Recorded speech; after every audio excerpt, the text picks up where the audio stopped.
Hello, I'm David Breeden. I'm the senior minister at First Unitarian Society of Minneapolis, a historically humanist congregation, and this is Coffee and Wisdom.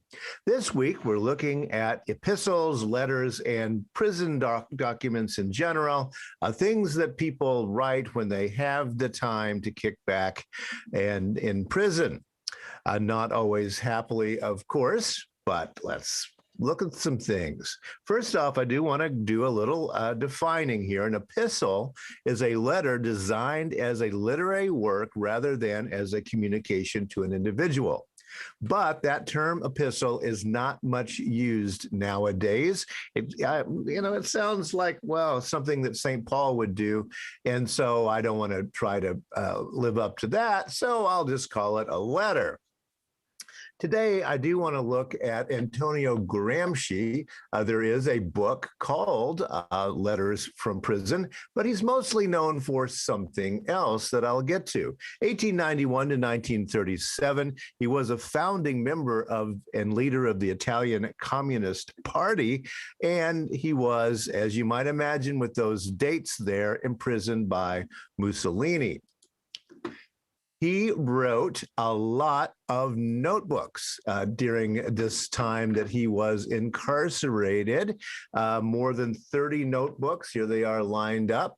They are numbered according to dates. So he wrote 30 notebooks, 3,000 pages of history and analysis during his imprisonment period. History teaches, but it has no pupils, says Antonio Gramsci. He was in prison from 1926 to 1937 when he died in prison. He never was a healthy person, and prison life just was not what was good for him. Here you see volumes 1 through 3 of the prison notebooks. Nope, that's not all of them. He was quite a prolific writer. Noam Chomsky says, in the case of Antonio Gramsci, the fascist government agreed that he was a model intellectual in Edward Said's sense, and for that reason determined, in their words, that we must stop this brain from functioning for 20 years. So they had to put him away in prison. Gramsci said this: I hate the indifferent. I believe that living means taking sides. Those who really live cannot help being a citizen and a partisan. Indifference and apathy are parasitism, perversion, not life. That is why I hate the indifferent. So get on a side, says Antonio Gramsci. He's around. You can see him in various posters on the streets even today, saying that appeared in New York City recently, quality should be attributed to human beings and not to things, from Prison Notebook number 1. This is a central idea of Gramsci. It does go back to Marxist thought. Quality should be attributed to human beings, not to things. He had this to say about the way he wanted to go about theorizing. The philosophy of praxis does not aim at the peaceful resolution of existing conditions in history and society, but is the very theory of these contradictions. It is not the instrument of government of the dominant groups in order to gain the consent and exercise hegemony over the subaltern classes. It is the expression of subaltern classes who want to educate themselves in the art of government and who have an interest in knowing all truths, even the unpleasant ones, and in avoiding the impossible deceptions of the upper class, and even more, their own. Couple of catchphrases within this. Praxis, of course, the philosophy of praxis. You're going to do something that will have some effect on society. Subaltern is now used as subaltern studies. Gramsci is the one who really popularizes this idea of those who are of the lower classes, and as we'll get to, the word hegemony. Gramsci formulated the term cultural hegemony, and he had this to say: common sense is not a single unique conception identical in time and space. It is the folklore of philosophy, and like folklore, it takes countless different forms. Its most fundamental character is that it is a conception which, even in the brain of one individual, is fragmentary, incoherent, and inconsequential. common sense. And he's going to lean on this idea of hegemony and common sense as he works through how societies work. All right. And he's going to call it the folklore of philosophy because it's just kind of in there, but where is it? Now, we have it in Coffee and Wisdom talked about common sense before. It was a philosophical tradition that did develop in Scotland in the 1700s. But of course, the term floats around a whole lot. Oh, that's common sense. And so it has escaped its philosophical roots and is nowadays used for everything from the chicken crossing the road to death and taxes. But all of these things, Gramsci would argue, are actually not common sense. Common sense as a chaotic aggregate of disparate conceptions, and one can find there anything that one likes. So if you wanted to call something common sense or say it's not, you pretty well have free reign because who knows what it actually is. So it's a tool, it's a weapon that can be used when we are in social and political situations and discussions. That's part of his idea. There are lots and lots of books about Gramsci's ideas, Hegemony and Revolution, Antonio Gramsci's political and cultural theory, because his ideas really cross this line between just pure political speculation into the cultural realm. And it really is the cultural realm in which Gramsci has lasted through the time all the way since the Second World War period. Gramsci's common sense, inequality, and its narratives. This becomes very important, as I'll show you in a little bit. But the whole idea here is that inequality is based in ideas that are foisted upon the people who are unequal in the system. So here's how it works. Gramsci said that we have society here, and we have a base, and then we have a superstructure. The base of society is its political economy, capitalism, socialism, feudalism, etc. And that base then permeates all of the institutions within society. So religions, education, work environment, media, family, etc. So the baseline political economy permeates up and creates all of the assumptions, the common sense within society.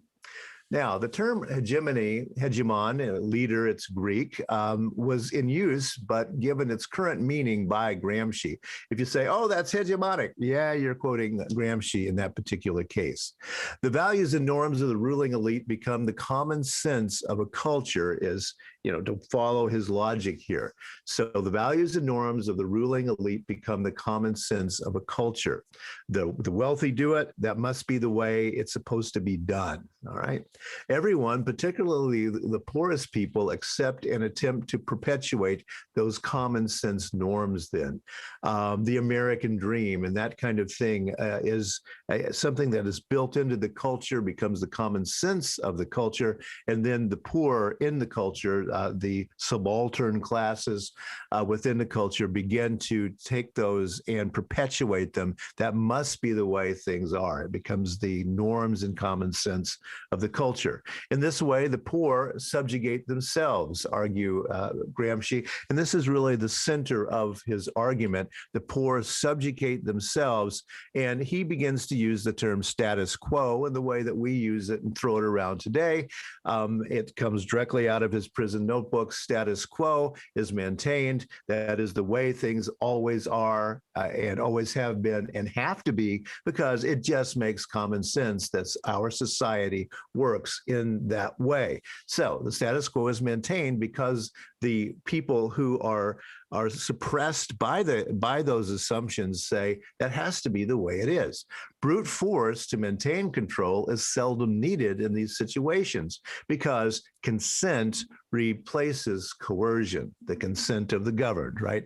Consent replaces coercion. So you see how the basic idea of cultural hegemony works. The values and norms of the ruling class become what must be true, common sense. Then everyone within that culture, or most people within that culture, begin to think, yeah, that has to be true. It's always been this way. It always will be this way. And I have to live up to these norms in order to be normal in the culture. And then this becomes the status quo, and people believe that this is the way things have to be.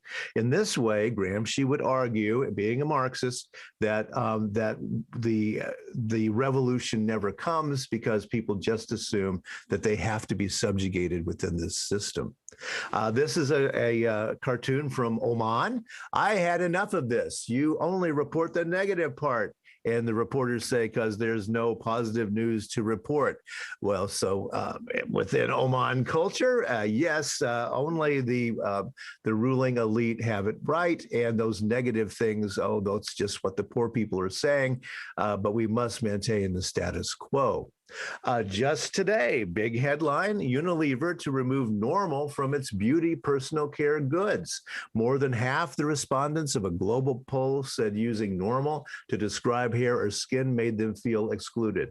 This is directly out of Gramsci. He's still alive and well today in the culture of the world.